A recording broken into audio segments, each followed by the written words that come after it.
top of my head is really shiny. What's the bottom of your head like? Really furry. Shiny and furry. That's our show title. Hey there, everybody, and welcome to the Android Central Podcast. It is episode number 240 for Friday, June 12th, 2015. Welcome to the show. I'm Phil Nickinson. I'm still kind of looking in all the wrong places for all you, for everybody watching the video, because my office is still mostly put together now and rearranged. And yeah, so welcome back. Here we go again. If it's your first time joining us, we do this every week, thereabouts. Yeah, actually, when was the last time we took a week off? It's been a long time. It's been a very long It's time. been a really long time. Look at my face. It's been a long time. Alex, you have no lower third. Oh, you see, I'm out of practice. It's actually been about. We were talking about taking weeks off. I've actually taken the past 3 or 4 weeks off this podcast, so I'm out of practice here. So for those of you who are watching Alex but have no idea who he is, because his name's not on the screen, Alex Doby. Hi, as I stumble around to get my lower third on screen and work out where everything is in Google+. Rookie mistake. Yeah, you've been in like China and Taiwan and, well, that's... Briefly in Dubai, I guess, for a layover on the way back. Now you're just showing off. Yeah. Yeah, we'll let you talk about that in a minute. We got Russell Holly with us. Hello. How are you? I'm really good. You look good. A generally positive week, I think.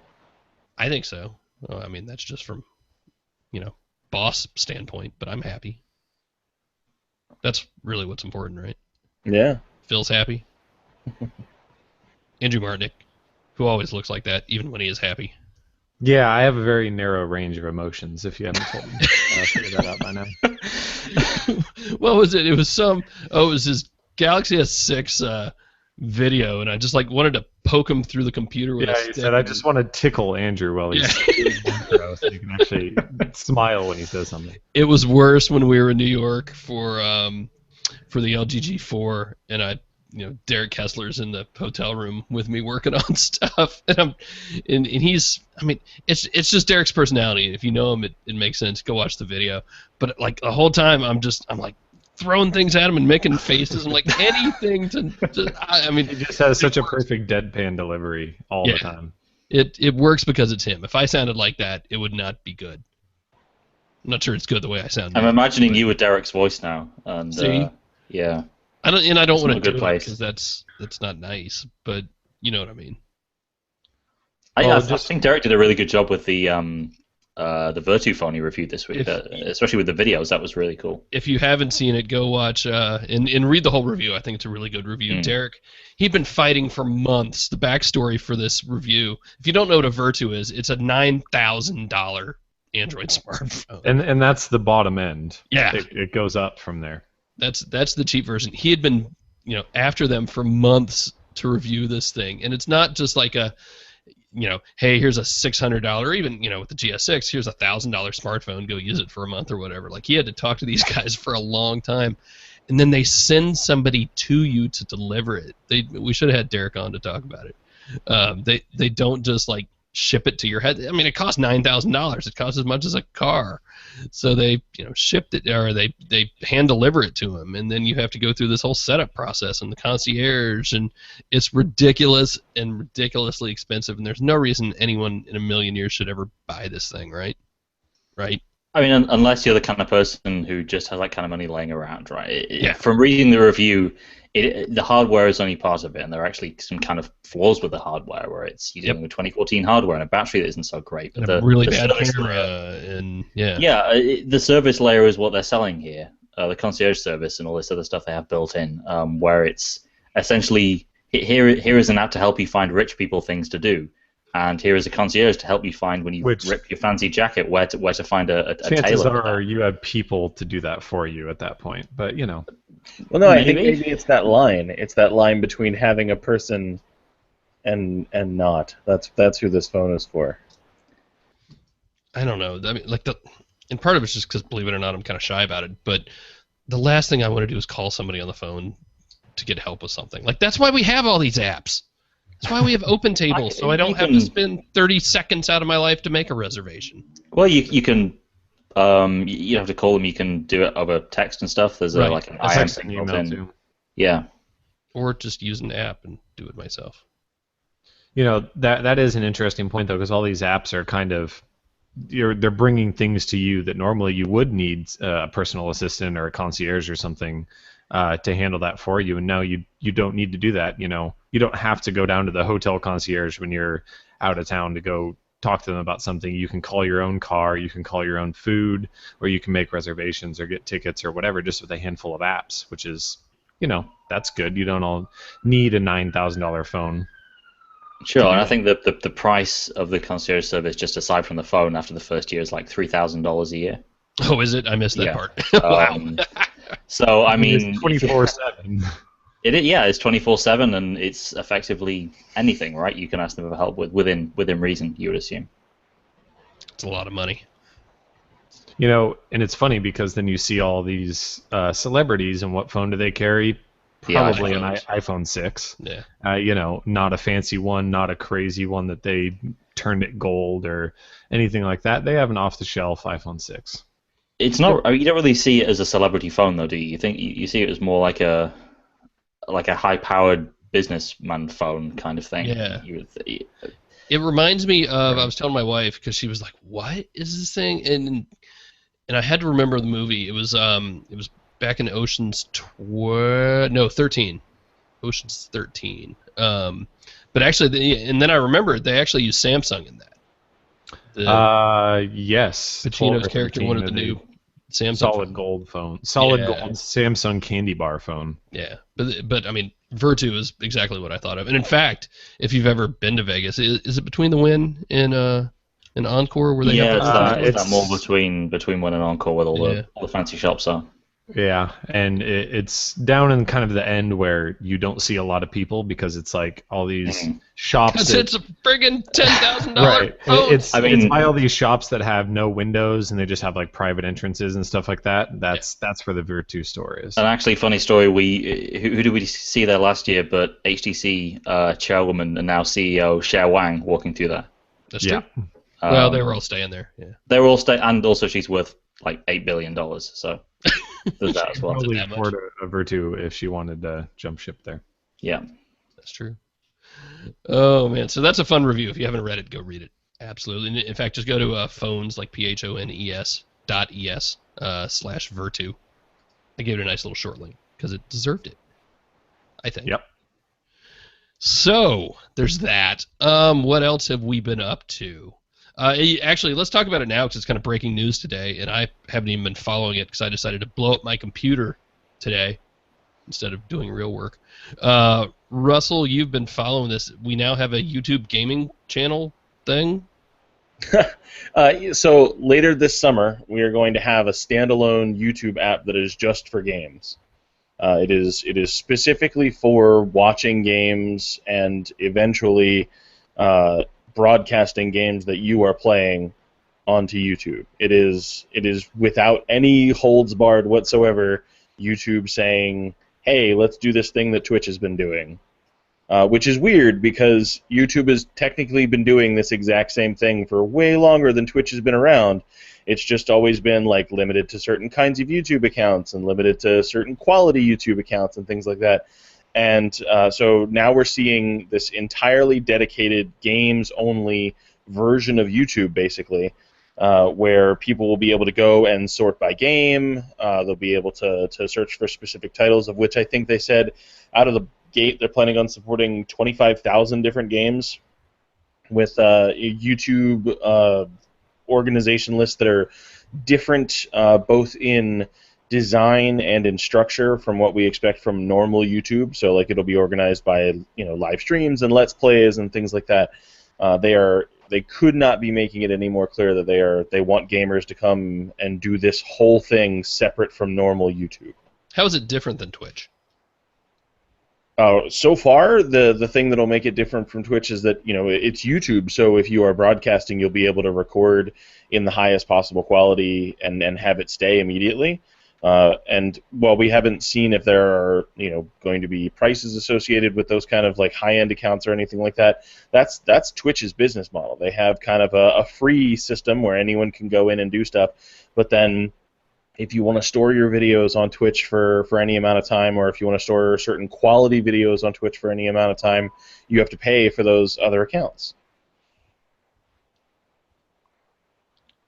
Am I going to use this? Am I going to have to use this? I'm going to use this, and I will probably end up using it for you, and I will probably make Andrew use it, and I will definitely make Jerry use it.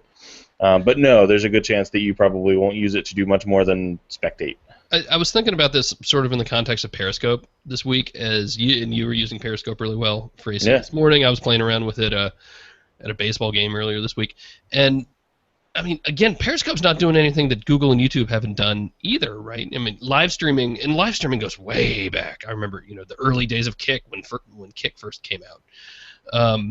But for as good as Google is at this stuff, these other companies have gotten a foot in the door and seem like a really focused foot. Maybe Well, I mean, what Twitch and Periscope both have in common that have taken over features that, like you said, Google has definitely had, is how easy it is to set up those things on these other services. Periscope is 2 button presses, and I'm broadcasting live, and anyone who is doing things can watch it. Where if I go to do that on YouTube, it's straight up like a 20-minute process. And if I want to broadcast something live. No weird like having to join some other group. I mean, it's based off Twitter, so. And Twitch has been, the plug-and-play kind of setup. If you had the appropriate PC hardware, or if you had the box to plug in to the previous generation consoles, and now it's baked into the current generation consoles, where you just say, I can say out loud in my living room right now, Xbox Twitch, start a Twitch stream, and it just starts broadcasting whatever game I'm playing immediately. I don't have to push a single button. Is it going to work with Google's new stuff now, or is it going to be? The YouTube apps are already on both of those platforms. So they're already on the PlayStation and they're already on the Xbox, and the broadcasting capabilities aren't special for Twitch. I mean, their Xbox had been talking about broadcasting on YouTube way back when they first rolled out the console. So I have every faith that this is going to be a update to the software on behalf of YouTube, and that feature will be enabled later this summer. So I mean, there are no technical reasons for that to not be there. It almost seems like this kind of area was Google's to lose with YouTube, right? Because YouTube's been on consoles for ages. Live streaming isn't exactly a new thing. Of course, there are reports and rumors last year of Google wanting to actually buy Twitch outright, but it seems like these other providers have almost come out of nowhere and kind of beaten Google at their own game with this. Yeah, and now they're just sort of playing catch up. That's exactly what it was. I mean, for each of these services, Periscope, Twitch, Meerkat, all of these services, these are things that Google has had the technical ability to do for years, but it's a multi-step, complicated process that often requires way more work or technical know-how than is worth on behalf of the person doing the streaming. I mean, I can use my existing hardware to broadcast to YouTube Live for all of my game hardware, but it's way more work than it is to just start up a Twitch stream, even before the apps were natively built into the consoles. So I mean, this is entirely about Google taking way too long, or just thinking that it wasn't a priority to make it easy to do these things. Again, it's kind of weird, given Hangouts on Air, and for even as good as that is, there's still a little bit of barrier to entry, right? I mean, it's not the most difficult thing in the world to set up, but you still got to work at it a little bit. And it's taken time to get Hangouts on Air to the way it is. I remember how janky it was when it first arrived, and I think under a different name back in the original Google Plus days a long time ago. But it takes time for getting something that's functional to get something that works well every time, especially when you talk about streaming, which is a very tricky technical area. So later this summer, it's going to be free, you said?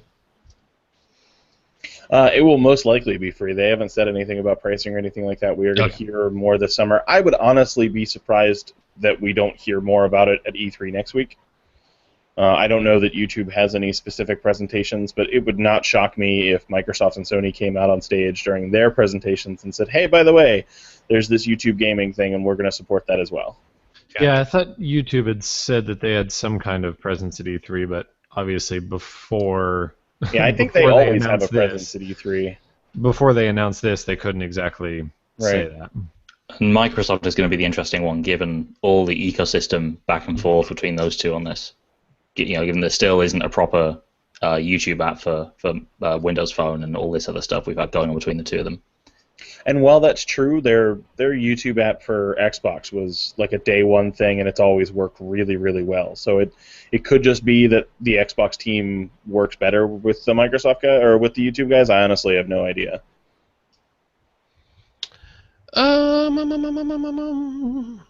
Yeah, it's all the questions I have about that, I think. Tell you what, let's take a quick break, and when we come back, I want to talk Apple and WWDC.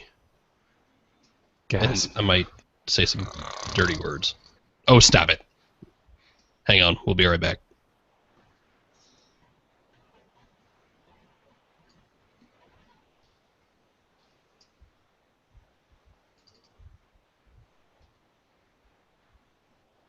Okay, you ready? Everybody go get a drink. Everybody top off. So, dub this week. All the new Apple stuff, iOS 9, OS X. What version is it? El Capitan. Did they give it a number or no? Did they just say El I think Capitan? what are they up to 11 now? No, I think it's 10.10.4. If only I was running a Mac and could look right in front of me. Mm. Actually, I do want to say, before we even talk about any of the stuff that they actually announced, Yeah. the intro video that they did with Bill Hader was freaking Oh, hilarious. I still have to see that. I missed the That first was half hour. so good. Yeah. It They put was a just lot of time and beautifully money done. into that. Of all the stuff in the keynote, I mean, it kind of sounded like the last one to me. Like, if you are immersed in the Apple ecosystem, you're going to get a lot out of this, and there's some really good stuff there. But for me, like, I use the OS. I don't really, I don't use their mail apps. I don't use Safari if I can avoid it. So it sounds like I'm not going to get that much out of it. The metal stuff sounds really interesting to me. Baking their graphic stuff, bringing it over from iOS and putting it in OS X is kind of exciting, especially if you're using a laptop, right? Can you imagine? I mean, like, we might actually get battery life back. It's exciting. It's going to be exciting if app developers besides Apple start using it. We're all aware of how certain apps like Chrome and Adobe's another one that doesn't perform particularly well. A lot of that has to do with the way the rendering system works. If those guys are on board, then it's going to be interesting. We all know how Chrome impacts battery life on a Mac. Maybe Metal can help there a little bit. But like anything, it's going to take time. And actually, we've seen some, I think it was Google Plus posts from people today talking about how, I mean, I get they're always working on Chrome and stuff, but they are actually actively working to make Chrome better on OS X, and that's super important if you've ever used Chrome on OS X. It can get a little beefy. But probably the biggest news for us was Apple Music, which in some ways is brand new, and in some ways is just kind of like, all right, here's another music service, right?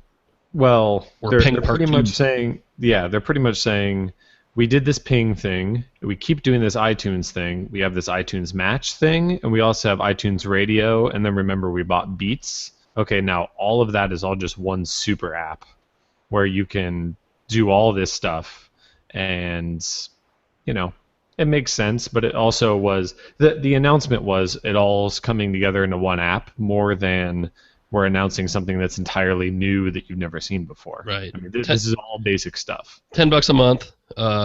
Basically get anything and everything in the library. I think $15 Apple's, for a family of 5. Yeah, and that to me Or is a family really of 4, maybe. that to me is really interesting because my wife uses iTunes for her music. I'm not against the idea of paying one price for all of us to have everything instead of the $8 a month I'm paying Google Music, or need to cancel Spotify again, I think. At least until I get fed up with Google Play Music again. I don't know. I mean, Russell, is that tempting for you guys? Is your family split like mine is? Well, yeah, it's there definitely is a split there. Especially this Christmas, I got both of my girls' iPods, specifically because the music was easier to manage over there, and music was like the dominant thing they wanted to do, and there really wasn't a convenient music player for Android that wasn't a phone. And no matter how many times I tell people, they don't seem to get that I didn't want to get them phones. But the family plan thing is a huge deal, and really something I'm considering using as leverage to move away from Google Play Music, because it's a big deal, and their music libraries are so similar now that it's not even a matter of what music they'll have. It's how I can access it and how much it's going to cost me. And I mean, the family plan makes it a good deal after the first person. I mean, you're talking about 50% more for 2 through 5 people is a big deal. When you can get promotional discounts. You'll get a month free, or you can get $8 a month on Google Play Music. But you're talking about $15 for up to 5 people. I think the best that they offered with Beats, they had AT&T had some kind of family deal that was like $20 or $25 for everybody in your family plan. And Spotify has one too. I think it's $25 or $30. Oh, do they? I don't yeah, they have a family plan as well. I mean, one thing that's going to keep me from possibly switching, and I have no idea because we haven't seen the app or anything yet on Android, but Chromecast to me is a big deal. Sonos integration for me is a big deal. And now, and I get that this is a niche thing, but Android Auto for me is a big deal. Like well, you know that the Sonos integration is going to happen. I would imagine so. Sonos and iOS have been working together really well for a while now. It wouldn't surprise me to see Chromecast in there. And this is, this is kind of uncharted territory for Apple. This is uncharted territory for Apple. We haven't seen how they behave on Android. And of course, on Mac and on Windows, it's all about interacting with the Apple ecosystem. They don't play nice with Google.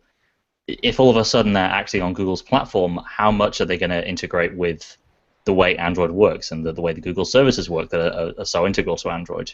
Yeah, it's also going to be interesting to see how, if they can get behind Android's design language, or whether it is basically just the iOS design language plastered on top of Android. How much are they into material design? Are we going to see any of that, or is it just going to be a carbon copy of the iOS app in the same way that iTunes kind of works that way on Windows? Yeah, are we going to see? Are you going to be able to sign up for your subscription in the app through Google Play and have a recurring payment through Google Play for your subscription to Apple? Can you imagine being that guy? What's that? Can you imagine being the guy at Apple who works on the Android app for iTunes Music? Like, seriously, I need to talk to that individual. I'm sure it's like it can't be more than like 5 people. I need to talk to this human. If Apple's and I know I've said something sort of like this a ways back, but if Apple's smart, they will make this the best damn music app on Android. Yeah, no, I hope they pull a Microsoft. They really should. Make this something that people want. I mean, look, this is going to be a huge deal just because it's going to be the default music on iOS now. That is a huge deal for a whole lot of people are going to use this. If I was Spotify and Pandora, just for that reason alone, it doesn't matter how bad it is. It's default. It's automatically on there. People using that app already, even if they just load music on their phone or just using their iTunes purchases, and then there's this subscription thing they could get into later. Like that has to kill Spotify to see that happening. That's a ton of people already there. You really want to screw with people at Google, you make the best damn music app on Android, and then give them a reason to switch to it. And they can. I mean, there was a time when iTunes was the best music player on my desktop, and that was like the thing that I used, because everything else that I tried to use was really bad, and it didn't do things the way that I wanted them to, and so iTunes was like the music player. And then they got kind of crazy with the iPod, and I moved away from it. But there is every chance that they could turn around and make this just the best music player on Android, and that would be cool. I think there are a couple of angles here. The first angle is wanting to make the best music player and lure Android users into the Apple ecosystem, and eventually over time lure them into the hardware ecosystem as well. The other side of it is maybe in the same way they did with Android, they did with Windows. They're going to go a little bit over the top. They're going to see pushing their design language and pushing the Apple experience over making a really great Android music app. Yeah. Here's my question, though. Does Google Play Music, as it stands today, does it feel like a default app to you? And maybe it depends on the phone you have, but because all these phones come with 2 music players now, right? Yeah, and if you have a G4 or a GS6 or the latest, Droid whatever, it doesn't feel like a default app because the default music player out of the box is something else. Right. It's just it's this other Google app, and not unimportant, and again, not good. I use it every single day. But yeah, there's a big difference between being the music app and being a music app. I mean, you could say that about everything. There's 2 contacts apps, 2 calendar apps, 2 music apps, 2 galleries. It's the same argument of why it makes the experience really, really cumbersome when you take a GS6 out of the box and you have 2 of everything as soon as the Google Apps update. Let's not even get started on gallery and photos. Yeah. Oh no, you've missed the past 2 weeks on that. You missed that. And if you haven't listened, when I talked to Anil from the photos team at Google at I/O a couple of weeks ago, I mean, he said, yeah, it's still going to live separately. I mean, You really missed an opportunity to kind of pick him up and shake him when he said that, by the way. He is a much bigger man than I am. He's a big guy. Yeah. Yeah. I'm not that tall. He is both tall and big. So, no, and I don't know, Alex. Give me your 30-second take on photos. Interesting. I was kind of in a unique position using it because it kicked into life on my G4 right as I was going to be away in Asia for 2 weeks. So my experience with it has really been, occasionally backing stuff up to it, scrolling through and seeing a bunch of old stuff like I think you guys talked about last week.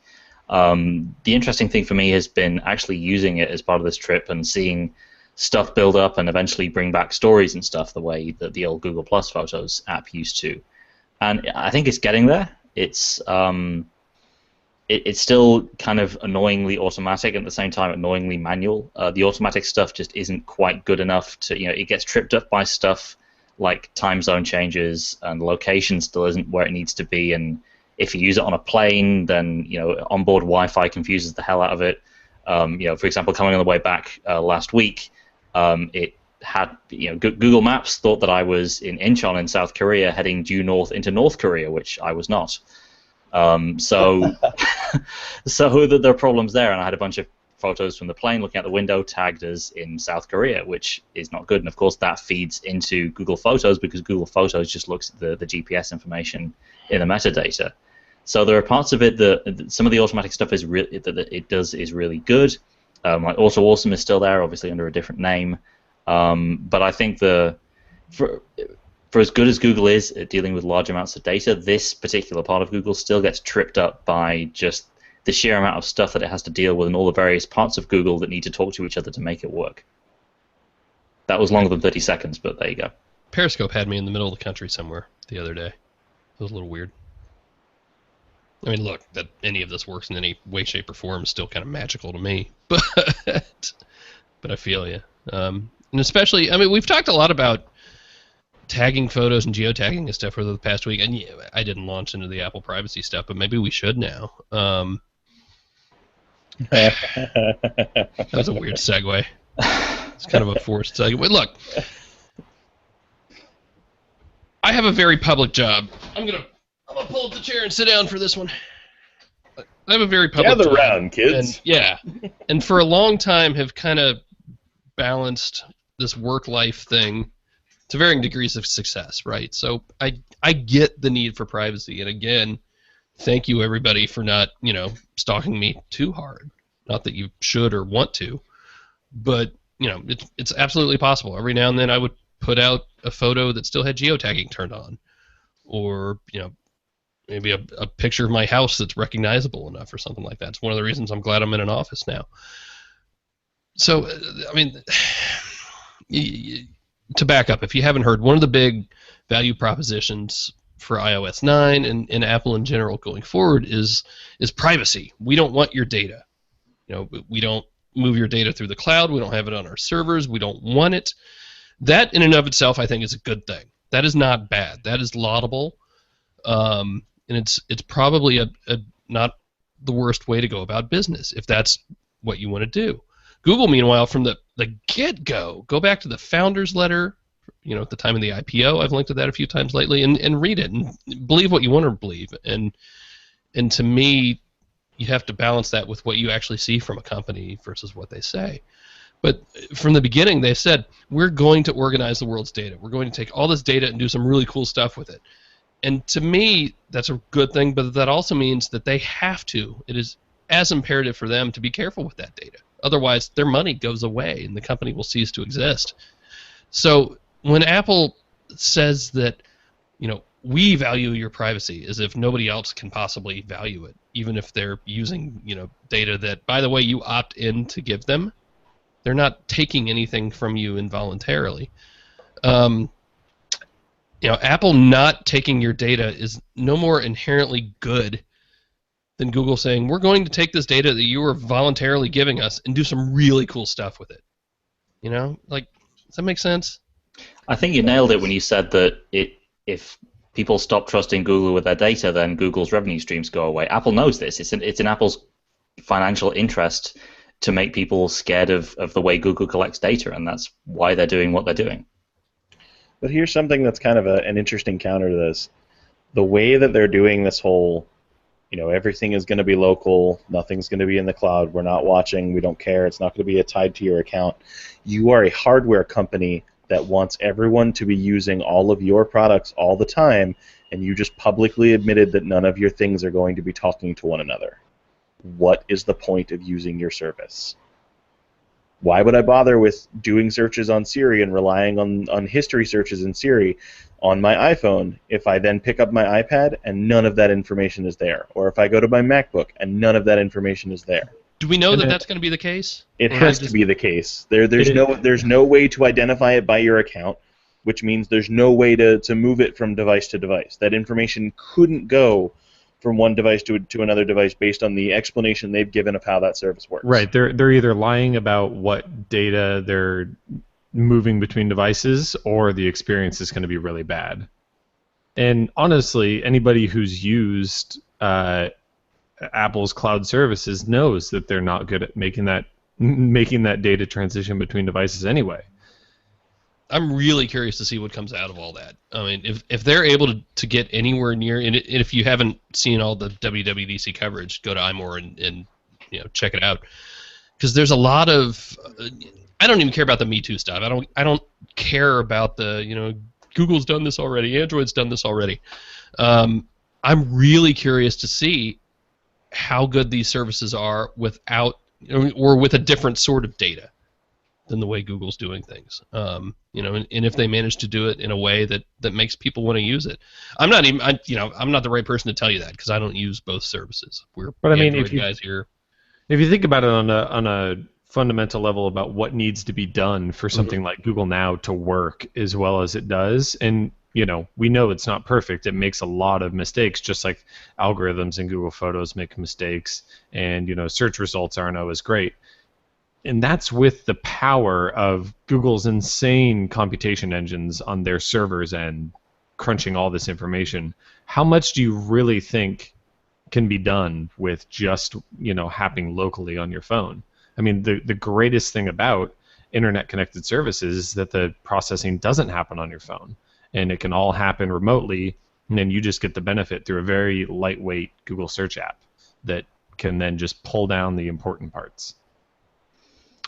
Let me ask you this, because another kind of tangent from all this is privacy dead? Let me just ask you. I mean, is it something we should even try to obtain anymore in this digital world? Russell? Absolutely. I mean, it's not dead, and it's absolutely something you should try to attain, because it's an important thing.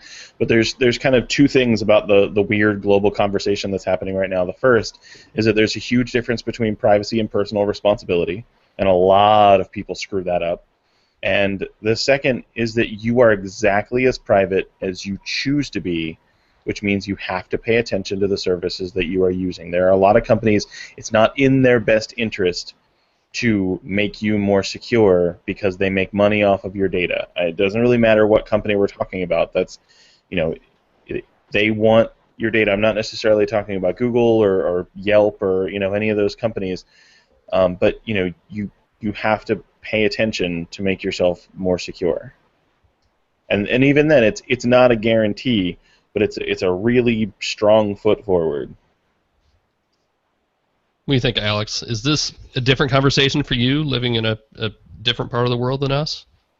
No, we still deal with the same services over here. There are slightly different rules. The big one in Europe, I guess, that's been in the news lately is the right to be forgotten, which has caused all kinds of issues with Google, and is still ongoing with other countries like France now. Well, actually, yeah, France just told them, I think today, that you need to expand it to everything. Yeah, and I mean, that there are obviously two sides to the argument. I think Russell pretty much nailed it with the sort of personal side of that, though. Most people don't really have that much on Google search they would want to hide from the world. But yeah, I think there is a personal responsibility aspect to it. And I think it's almost like an inevitable side effect with the way so many things are connected right now, and that there's so much connectivity between those connected services that it is difficult for a lot of normal people who don't do what we do to keep track of all this stuff and to be aware to read all the license agreements of everything that they use. I think there's a question of personal responsibility, but also the fact that is it reasonable to assume that people can be clued into all the stuff that they submit their data to when services like this are becoming an increasingly normal and necessary part of everyday life? I think you touched on an important point there, that the fact that Google does its best through things like Google Takeout and the security dashboard and things like that, showing you what's connected, where things are going, I think that's way more powerful than having a company that just says that they don't want your data. Now, that's putting all the onus back on the user to decide now, or to think, now they're thinking, oh, when I use an iPhone or I use, was it like the black phone or whatever, everything's super secure.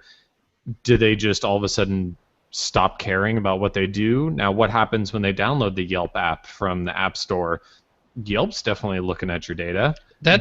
Even though Apple says Apple may not care, Yelp cares, Foursquare cares, the Google search app that you download on your iPhone definitely cares. That gets to the conclusion I kind of came to the other night, that yeah, this phone right here cannot, get any of my data. That's fine. But the minute I connect it to the internet, doesn't matter how, whether it's Wi-Fi, whether it's a mobile operator, because for damn sure the operators are tracking everything you do. Make no mistake about that. Same thing for your ISP. I mean, the minute you launch a single app, anything you put into that app, whether it's your name or whether you check in places or, look up what you want to eat on OpenTable, like every little thing you do, they're tracking it, and for good reason. Tracking in data and in all that stuff, it in and of itself is not an evil thing, as long as it's being used for good purposes. Now, we can have discussions all day long and argue over whether that ultimately is good, but at the same time, it's up to me to decide whether to use all this stuff. I think privacy is important. I think security, hands down. Nobody's arguing that. Nobody's saying privacy in and of itself is bad. But at some point, the minute you pick up one of these phones and agree to use it, you are saying, all right, I get it. A lot of my life is going to be in this, and a lot of my life is going to be in the apps that I'm using. And they're going to know that. And you kind of have to accept that, don't you?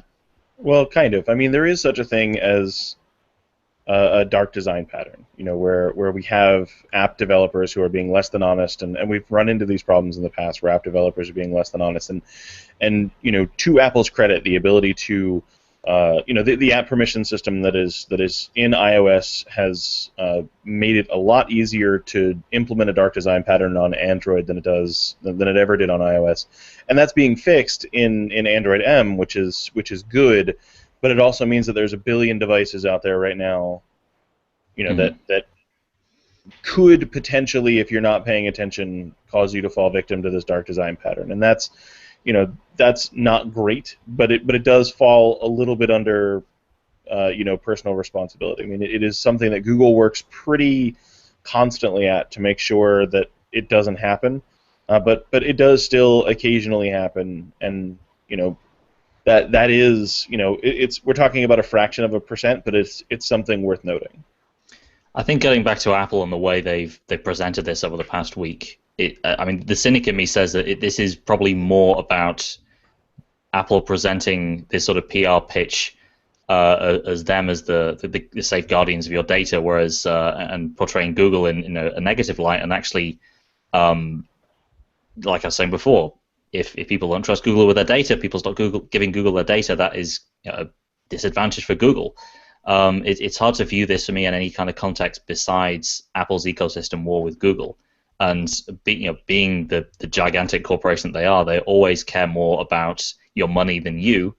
Of course, that's true of everyone, but it seems to me like this comes across as more of an ecosystem play, more of a PR play than anything to do with genuine concern about users. Right, because it comes down to Russell's earlier point of if they really did care about the best possible user experience, you can easily argue that the best experience moving between devices is if Apple holds all of that data and syncs it between everything and offers you services in which continuity handoffs between devices work really well. All of your content can be moved around. You can pick up a new phone and it works just like the other one without any relearning. That is, not very arguably the best experience, and Apple's throwing that out the door in order to have this PR stance that they don't want your data. When they could easily say, we do want your data, but only to make our services better for you and not to sell it or anything like that, which, of course, is the Google standpoint. Exactly, yeah. If they were to do that, they would be taking the exact same approach as Google. Right. And the alternative is that it syncs exactly the same, and your history is available across your MacBook and your iPhone and your iPad, and Apple's lying about it. I mean, right. either one is acceptable. And honestly, I would, as weird as it sounds, I would prefer that. Because that experience is useful to be able to search for something like in Apple Maps and then open up your MacBook and access that search history. That's an important thing to have for users, and to hide behind privacy as the excuse for not offering that, I think is just bad. And there are kind of ways around that. They sort of have a workaround for that problem with. I think is it called continuity? Is that the name? Yeah. That only works on local networks. You have that's only local though, but it's kind of a workaround. You can see why how you can kind of get around some of the issues of transporting stuff off to a faraway server by doing everything locally. But of course, you can't do everything locally. I'm real curious to see how it all shakes out, and I completely agree. I think I don't think it's not that they don't care about privacy. If you watched Phil Schiller on John Gruber's talk show, was it Wednesday night? I forget when it was. Really good candid talk from him, and I think it's obvious that they care about privacy. But the marketing speak, just it's more of the same, especially from Schiller. Okay, that's my 2 cents on that. We all need a hug now. We do all need a hug now. All right, I'll tell you what. Let's take one more break. When we come back, we will answer some of your questions, and then maybe have a little cool news on that front. We'll see. Hang on. Be right back.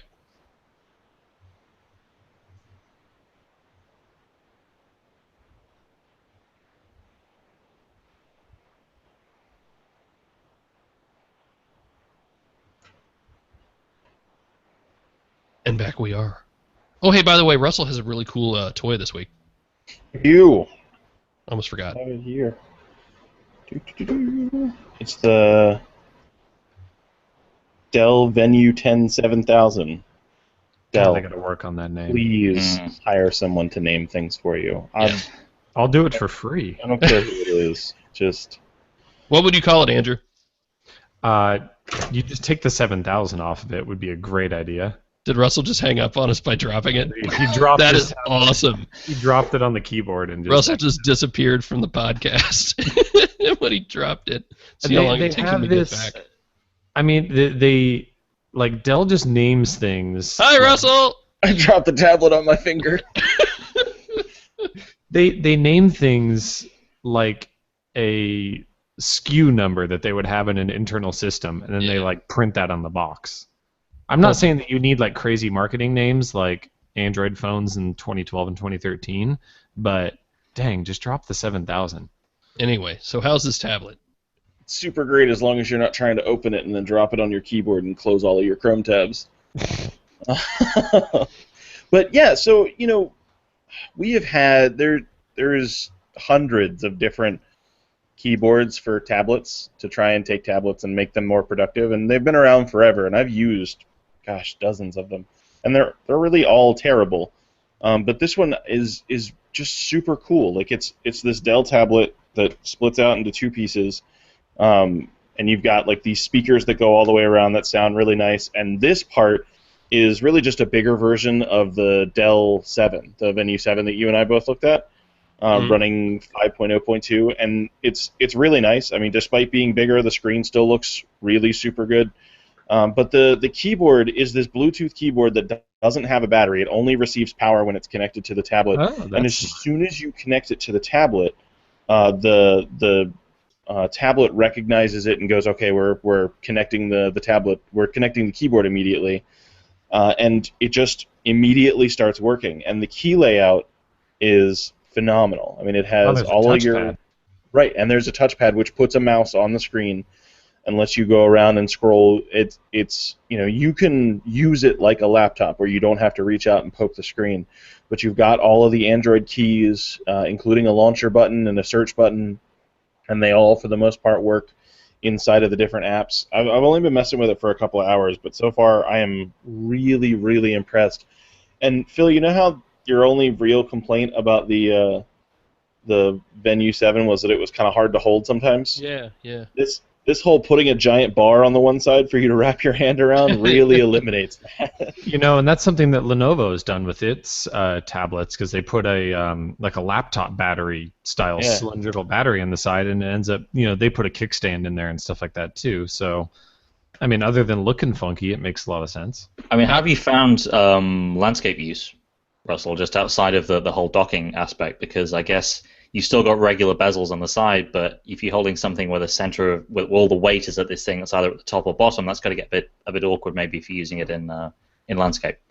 So it gets a little uncomfortable, but it's actually, because the bezels aren't actually as thin as they are on the Venue 7, then it's not as bad to hold one side or the other. It's still, like, you're still kind of resting your thumb on that edge when you're holding it, so I probably wouldn't hold it with one hand across that landscape for too terribly long. But in portrait, it is so nice to hold just by that giant bar on the side. The speakers sound pretty nice. It really surprised me. I am not a huge fan of big tablets, and I haven't put this thing down yet. So this is definitely leaning more towards kind of the Surface way of doing things, where it lends itself more to that keyboard experience, but then it can also be a tablet. Yeah. It really seems like when you did your little Periscope unboxing of it, it showed, it comes out of the box connected together like a laptop. Mm-hmm. And obviously with that, that big cylinder down at the bottom, it, and this full-featured keyboard experience, it seems like it's more of a laptop that turns into a tablet rather than the other way around. Yeah, I mean, this is basically a small Dell laptop that runs Android, and so far it's not bad. I have noticed that it takes a surprising amount of time to rotate from landscape to portrait when I disconnect and turn it. Now, once it does, it's fine, but it clearly prefers being in landscape. Yeah, we used it at Computex last week. We had similar issues with that. The unit there, you would undock it from the keyboard dock, and you would lift it around like this, and it would take a while to kind of work out what had happened and just readjust itself. Right, because it's probably because it's not wanting to rotate ever to portrait when the keyboard is attached. Right. So you disconnect from the keyboard, then it goes, oh, I'm in tablet mode, and then rotate. I've also already run into a couple of apps where it forces the UI portrait. Right. Then you have the Android tablet, big screen tablet problem where apps just kind of suck in big, on big tablets and landscape. So you've got the Nexus 9 and its keyboard there too, and I wasn't crazy about it at all back in November when I used it, so I ditched it on you. I mean, just side by side, even in your brief time today. How's that? The Dell keyboard is way more comfortable. There's a lot of spacing in between the keys that's really nice. The Nexus keyboard is functional, and I say that coming from, I used to use one of the mini keyboards with an iPad mini for a while. So this is better than that, which was a really awful experience. But the Dell keyboard feels like an actual ultra-thin keyboard, like something I would expect on an ultra-thin laptop. And when I the actually fact that you have the trackpad and palm rests means that you could Yeah. actually use this kind of as a laptop. You know, that's the issue with the mobile keyboards is you have this little keyboard with no palm rests. Right. So you're going to have to set it on a table anyway because you can't really do this hovering hands thing when you're trying to type. So that's huge. Russell, have you found the hinge on the one you're using? Like, again, using it last week at Computex. It is. I found the hinge. It's almost like there's some give between tilting it and it actually, turning and closing the hinge.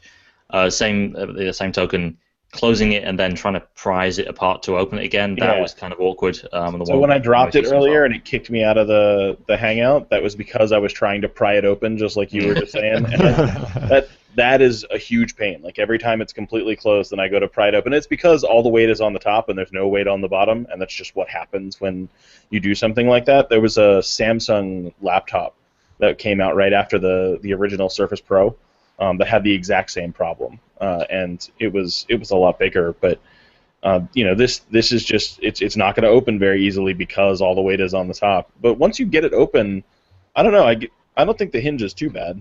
And the nice thing is, it means you don't need to have a kickstand or anything like that. Right. Yeah. This is. I mean, it's a rigid hinge. Like it holds at just about every angle you put it at without any give. There's a little bit of wiggle, but it's no more wiggle than you would get from your average laptop. I mean, that really just seems like a way better design than having a kickstand or having a non-adjustable stand. I know that the Tab S 10.5, it's a non-adjustable stand. It's just a slot that you set the thing in. Right. Well, the Nexus 9 stand, that's kind of just a kind of working around patents version of the iPad stand. Right. Which I've totally forgotten. Like, I use that cover. That's what I have. I do not remember how to fold it at all. It's just like the Kindle origami stand. Yeah. Okay. I'm only a day into it. Working around patents. I'm pretty sure that if you wanted an Android laptop that was an actual laptop that you could use for productivity, this is probably the closest you're going to get. So you actually got me excited about this thing. Big tablets, but I don't dig big tablets. Like the Venue 7, really that's like the edge of what I use for big tablets. And even like for reading, sometimes that tablet isn't the most comfortable thing. But I really like this thing so far. I'm really looking forward to spending the weekend with it. I'm going to read so many comic books because you can just hold it by that side, and then that huge screen is going to be perfect for reading comic books, I think. Is this one Atom-based as well? This is. It's the same hardware on the inside as the Venue 7. It's the same processor. It's even got the same 3 cameras in the back, 2 gigs of RAM, 32 gigs of storage on board. It has a little pin slot on the side that I haven't opened yet. It looks almost like a SIM slot, but I haven't checked to see whether or not it's a SIM slot. I bet it is. The 7 has one, right? I think. I thought that was for storage, but I could be wrong. Oh, you said SIM slot, yes. I don't know. No time like the present. I just want to say, with Dell's naming convention, we're talking about the 7. I think the name is actually the Dell Venue 8 7000 series. Oh, yeah. So the Depends on Venue 7, 7000 series or 7460. Yeah, the Dell Venue 7 is like a forgettable, crappy Jelly Bean tablet from about 3 years ago. I don't know, Yeah, that sure looks an awful lot like a SIM tray. Yeah, it does.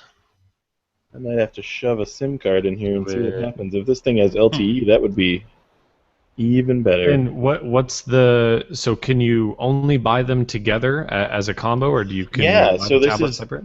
When I went to Dell's website to check it out this morning, it didn't look like they sold them separately. This is a package deal for $450. Wow. And it's that's not bad. It's the nice screen, good processor. I mean, I would probably... I haven't used one long enough to decide one way or the other, but I would probably pick this up over that cheaper Surface. Yeah, which is $500 without a keyboard, I think. Yeah. I talked with Intel for a little bit in San Francisco a few weeks ago, and they're excited about all their stuff coming out. So, this one's a good one. I love the keyboard. Is such a cool idea. I give them serious props for the way the keyboard works. Especially there not being a battery. So tired of needing 2 micro USB cords when I'm like trying to use a tablet for something like that. Well, and like the keyboard has long battery life, obviously much longer than the tablet, so they're not on the same charging schedule. So your tablet's full, and then your keyboard's been on for 4 weeks or whatever, and now it's dead. That's I mean, Dell knows keyboards, right? They've had enough practice making these things over the years. Sure. I definitely dig it though. The speakers aren't terribly bassy, which is a weird complaint to have about crappy laptop speakers or tablet speakers, but I don't know. I don't think they're quite as bassy as the Venue 8 7000. Oh, okay. Well, more testing is required. I look at the website and it looks like they do sell it separately. What's the price for it separately? So it actually is. It's $500 without or $630 with. So it's the same price as the. Oh, did I completely mess that up? So it's the same price. Same price as the new Surface 3, which is like basically the same size. They charge $130, maybe $150 for the keyboard. And that's what I see on the site anyway. I don't need more stuff, but I kind of want one. I'm looking at it now. Like, that's really cool. Okay, yeah. So the 32 gig version is the one that I have, and that's $549.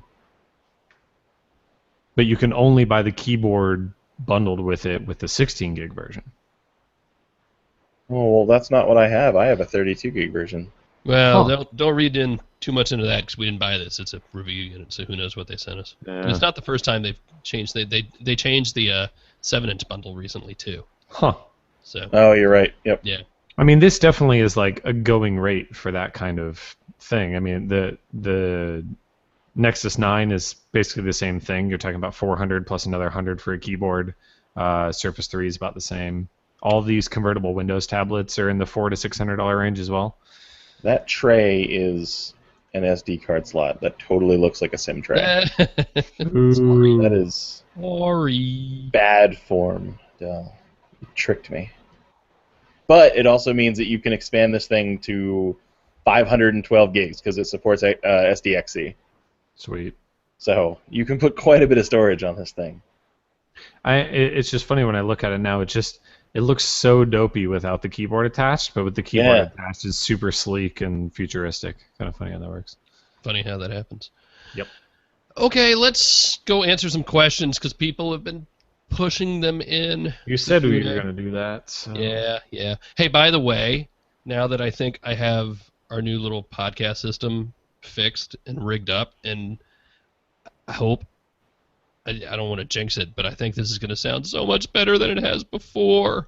I think it's probably maybe time to start taking voicemails again. So if you want to, and if you're still listening to us by this point, you are the hardcore, and you are the people who will send in voicemails. Just record yourself. Do it on a phone app or on your computer or whatever. Phone app is probably the easiest. There's so many voice recorders, and the microphones are good. Sounds surprisingly good. And then just email them to podcast@androidcentral.com, and we will put your question, your voice, on the podcast next week. So do that.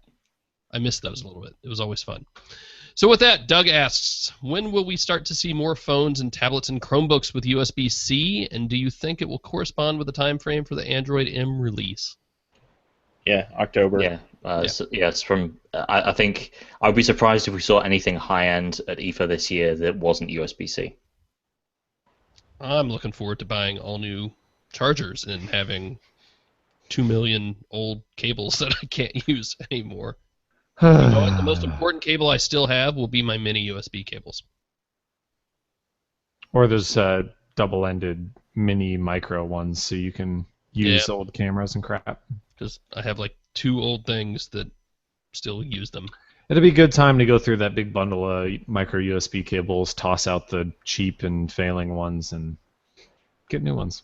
Andrew wants to know about the weight of the Dell keyboard, Russell. I always had issues with my old Asus Transformer 201 tipping over due to the keyboard being really lightweight compared to the heavy tablet, and I know exactly what he means. So the hinge stops in the back just before that becomes a problem. I haven't tested it like just kind of balancing it on my knee like I occasionally do with my MacBook, but sitting on a table, it definitely doesn't have that same problem. And it's important to remember that the weight on this is kind of when it's in landscape, it's kind of lower focused. It's closer to that central bar. So you don't have as much of the tipping problem there either because the center of gravity is a lot lower. Yeah, the battery is actually in the cylinder, not in a layer behind the screen, right? Right. Like how Lenovo does stuff. And, Yeah. Jason wants to know, where's Jerry? Jerry's at home. He's okay. He has an Someone blew up a gas internet station. issue. They lost power today. In the woods. The gateway that covers the whole of West Virginia's internet connection is gone out. So hopefully we'll have him back next week. Chad wants to know, not a question, but maybe talk about Hangouts version 4. Hangouts at some point will be updated. It will When it's have out new there. things that are not currently in the version. Yeah. I mean, I saw one leaked out this week. Cool. Looks updated. Yeah. We'll mess with it more once it's actually out there. Travis wants to know, as a user of Google Play Music All Access since day one, we have jackets made, by the way, would I benefit from switching to Apple Music? I have I didn't zero get a Apple jacket. devices, but would Apple's music catalog be enough to get someone to change? I mean, It's the the music same catalogs catalog.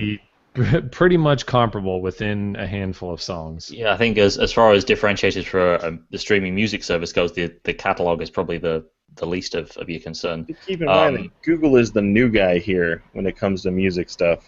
Yeah, I mean, here's what I do if I don't find something on Google Play Music. I buy it on the other thing and I import it. Yep. Which, perfectly legal to do. If you don't have a problem with the authorization deauthorization limits on Google Play Music, Which is most everybody but us. which is a large number of people don't have that issue, I don't see anything in Apple Music that should make you run away. I mean, same price, same music collection, more or less, basically the same features. I mean, I guess what we haven't talked about is the Beats One stuff, the live radio, which is something that Google doesn't really have in any way, shape, or form. You're telling me that they put internet radio in this app? Well, they put internet radio, but it's actual live. radio, as in live, Yeah, as they in hired radio, DJs, radio. and they're gonna have Yeah. Apple's gonna have like their own radio stations. Like Look, it's, that's not unimportant. I mean, yeah, I it's think funny to make fun of, but 90% I don't care about it at all. 90% of people in the U.S. still listen to terrestrial radio every day. I Sure. listen to satellite radio. I like hearing people. I mean, Yeah, not all you of them, can you can go open TuneIn Radio Pro and listen to streaming live radio from anywhere in the world already. I don't think the fact that Apple's doing one radio station in its Three. app makes any difference. they're doing 3. Well, no, I'm They're sorry. doing- They're gonna have 3 DJs for. 3 DJs for one station that just goes 24 hours a day. I mean, that, But it's I- also it's back I to the point that we had earlier. It's native. It's built into. I mean, you're right. You can install TuneIn, or you can install iHeartRadio, or you can install a couple other things. But I mean, for iOS users, it's baked in. It's right there. Sure, I understand that. I also understand that it's literally one station, and I think that it's nice to have that thing where you can just turn it on and have music going, and it's a reason why Pandora is still around and people like it. I don't think that that's a reason to drop Google Play Music to have one radio station in an app. I'm going down to the bottom for the next one. Derek wants to know, can you ask Andrew, how do I get all the photos from the baby book my mom made me when I moved out to Google Photos? After all this great posts, it's the only photos I have left that aren't in Google Photos. If it's a large baby book, you're going to want to have a service that takes those in, scans them at very high quality, and sends you a CD with all the pictures on it, honestly. You're not going to want to buy a scanner that's of the high enough quality and spend multiple hours scanning those in yourself. There are a lot of services. Pictures. That doesn't work. I said, and don't try and take pictures with your phone. I learned no. the hard way that doesn't work. The best thing that's you're going to do is you're going to pay $1 per picture or something like that. You're going to send all these to one of these services, and then they're just going to mail you a CD back, and then you can upload them. And then you'll just have JPEGs of all these things that you can do whatever you want with. Chad says Apple's continuity isn't going to be local on iOS 9. T-Mobile announced that they will allow it via their network, so you can answer calls on your iPad at the office, even if you left your phone at home. But all the data is local, guys. Yeah, I mean, I think you guys were maybe reading a little too much into that. I mean, you guys, well, people can't see me pointing at these guys down here. Well, I'm just taking them at their word. Honestly, if they say that nothing's leaving, but they know exactly where your devices are and what state they're in and how they can hand off data, I mean, that's a serious question you can ask them. Let's see. Back to the top. Spotify is matching the family plan price. I'm sure Google will too. That would be really cool if they did. Google doesn't have a family plan. Google doesn't have a family plan, so that'd be cool. I could just give them any number of my other devices. I haven't done that. My kid has the Amazon Echo in her room though, so she can use that. I want one so bad. It's nice. Amazon needs to get me an invite. We need to sell the damn things. Yeah, we need to kick the invite system. What is this, OnePlus?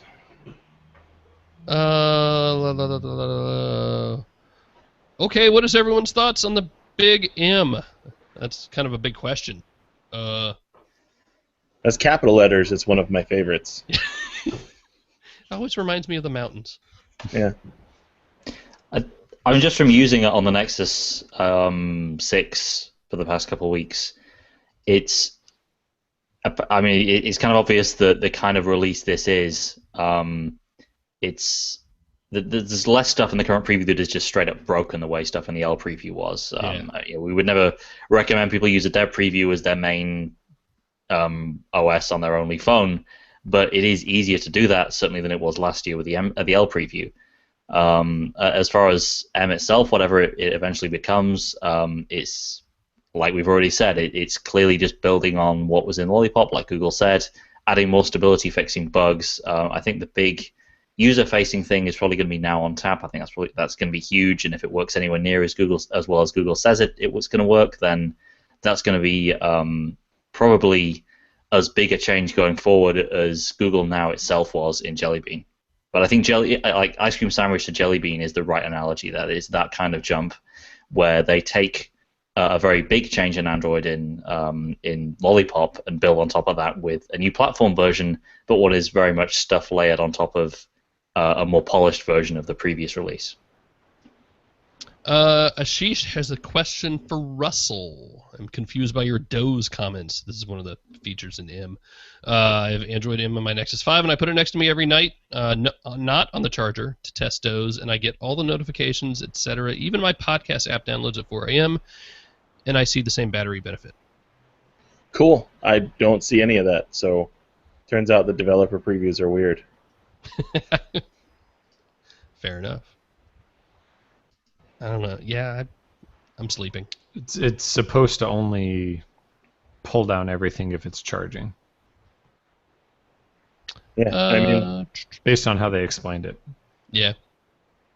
And it could just be that you're only noticing that because when you look happens to be when the interval occurs that it pulls all the stuff down. It isn't an exact science of when it starts to do this, right? Well, and also, more to the point, you have your notification tones let you know what's happening at 4 o'clock in the morning. How do you live? Do Not Disturb was like a life-changing event for me in Android. Yeah. Oh, yeah. And the idea of I was thinking back to the old days. It's just wow. Is that you continue to get important information while also letting the phone sleep more often. So yeah. I mean, it's designed more for tablets than phones, right? A tablet is a device that is more likely to spend a device more likely to spend an entire day off charger just sitting there doing nothing than a phone. Mm-hmm. If you do that with a phone, chances are you just forgot to charge it at night. Andrew asks, after the Virtu review, I started thinking, do you guys think there's a chance we might start to see more very high-priced, as in $1,000 to $1,500 phones and tablets in the market for more premium gaming laptops? After all, the S6 Edge can break $1,000 if you really try. Well, I mean, the last handful of Samsung flagships have broken $900 to $1,000 anyway, because they're just high-end electronics and they have markups and they're expensive. But I think that if you're talking about $1,000 to $2,000, he's talking about like gaming laptops to a high-end tablet. That's a different situation than a $9,000+ phone. which just breaks into the super luxury realm, whereas a $2,000 gaming laptop is very easily justifiable for a lot of people. So I'm not sure we're going to see too much of that because there's way more room for differentiation in the gaming laptop or laptop space than there is in tablets and phones in terms of performance and things like that. So I don't think we're going to see a lot of that. They're two very different devices that people buy in different ways. Most people are still in the carrier-operated, subsidized world, whereas if you buy a gaming laptop, it's a major purchase, but it's something that you're very serious about buying. It's something that you pay X amount up front. You're used to doing that because that's the way hardware purchases work, whereas you buy a phone, you buy the device and also service to go with it. We're also talking about a phone that has a literal precious gem as a button. That's true. Yes. Yeah. Blake wants to know, could you see Google doing a Netflix-esque service with music, i.e. $20 a month for unlimited music and TV and movies? No. It's just too many services and lawyers. No. Yeah. Right? I mean, I'm sure they could It- work on the rights to get you X amount, a certain subset of their catalog of TV shows and movies for a certain price. I mean, that's why Amazon has streaming and streaming media, and that's why Netflix has streaming media. And we've seen how tough the rights are for TV with Hulu. They have a lot of different restrictions and things like that, and the pricing is a little funky. But and enjoy even more parts of Google Play being siloed away behind that five device limit. Absolutely. We have enough problems in Google Play Movies right now where you can rent movies in HD, but you can't buy them in HD. Or vice versa, or there's only only SD versions, or the price on the HD rental is super high. Like the rental is almost the same price as a purchase and things like that. Yeah, so Google's got some stuff to work out. It's a long road. It's not impossible, but that's not something they're going to flip the switch on this year, I don't think. Now, if they could do something, especially when you're talking about Android TV, if they could do something like Sling TV, where it's flat rate streaming live television from certain networks, that'd be cool. But there's not a big differentiator there. I mean, Google would have to make some serious deals to come out with something that's like way over the top. I don't think Google is prepared right now to go into an all-out war with the likes of Hulu, the likes of Netflix. Yeah, they're not anywhere near as strong in that area, and like you say, the deals to make that happen just aren't there yet. Yeah, music was a cakewalk by those standards. At least the lawyers win. The lawyers always win. That's true too. No matter who wins. All right. And with that, I think I'm going to stick a fork in it. With any luck, a very good sounding, sultry. Like a tuning fork. Like a tuning fork. So what you don't see in Phil's contraption there is like the little mouse cage and the piece of cheese and the guy diving down into the... If you didn't see last week, this is what's going on. A very out of focus. Delicious. There it is. Wow. So I've got this mixer. You almost look like you know what you're doing over there next to the desk. What's that? Almost look like you know what you're doing next to the desk over there. Look, that's taken a week of work, and it was killing me last weekend because I brought it all in here. I thought I had it working. It absolutely did not work right before the podcast, and now I think it's sort of working. It's all still sort of contraptionized because I'm actually recording on a PC that I threw back together this week. Just don't touch anything until this is over. It's got all these knobs and switches. They have to be knobbed and. I feel like you're in a studio, like you got to be doing something. It has faders. I got to fade things. I got to slide stuff. It's important to do. Yeah, I tell you, I mean, after being in the Twit offices a couple of weeks ago and seeing all their stuff again, it's amazing. That, granted, those people went to school and get paid to do that stuff. But I just like pushing buttons. I don't know. Anyway, yeah, send us voicemails. podcast@androidcentral.com. We will play them on the air next week, maybe. I think. I did get frozen to play through the mixer earlier, so I know how to It changed Andrew's life. I watched it happen. It was transformative. Andrew doesn't live with that stuff like you and I do. Neither No, does it's Alex. true. No, I have 2 nieces, so I hear a little Frozen, not as much Frozen as Phil does. Oh, Robert just had a question in the Q&A. Any info on Google's ad blocker? It's pay for what you want service from Google, and they apparently give back to the websites for the ads they block. Yeah, actually, I use it right now. Contributor. Yeah, Google Contributor. You tell it how much money you want to give it, and then it's not that it's blocking ads. It's just instead of showing you an AdSense ad that goes through Google. Right. It's not showing Google's ads. You should be clear. It's not blocking other ads that aren't served from Google.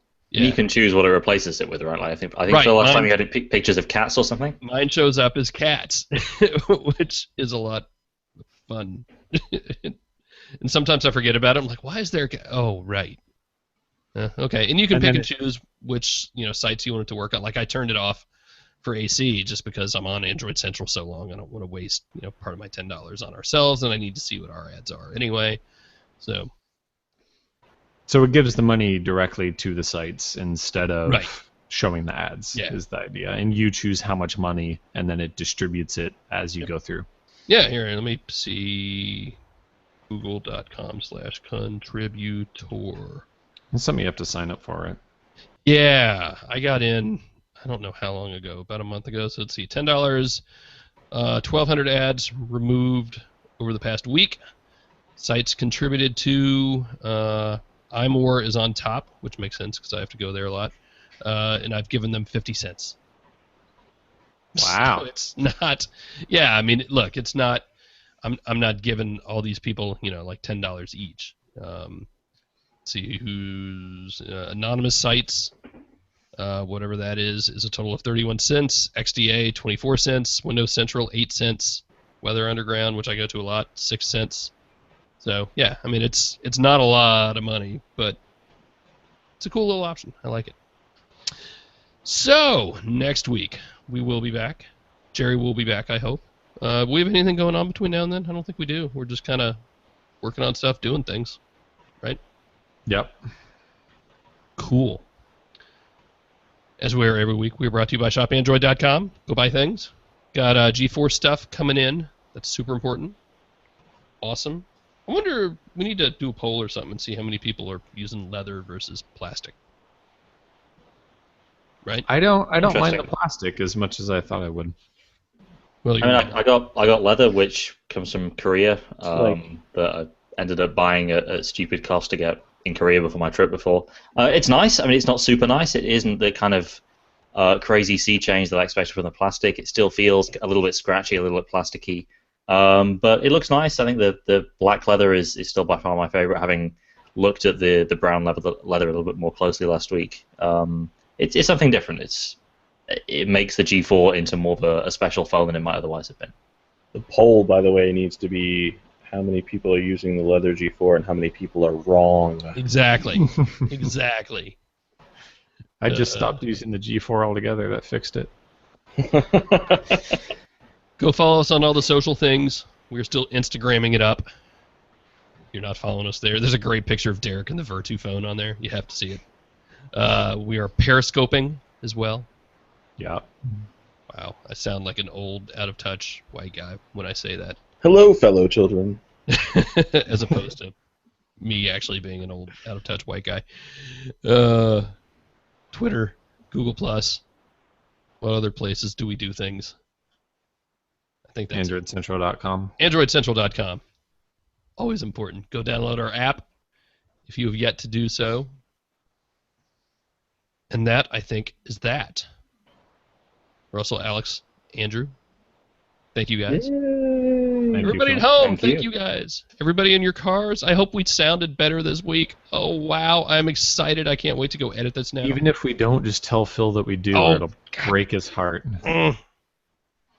Hi, YouTube. How are you guys? All right, that's it. We will be back next week. See ya. See you later. Bye-bye.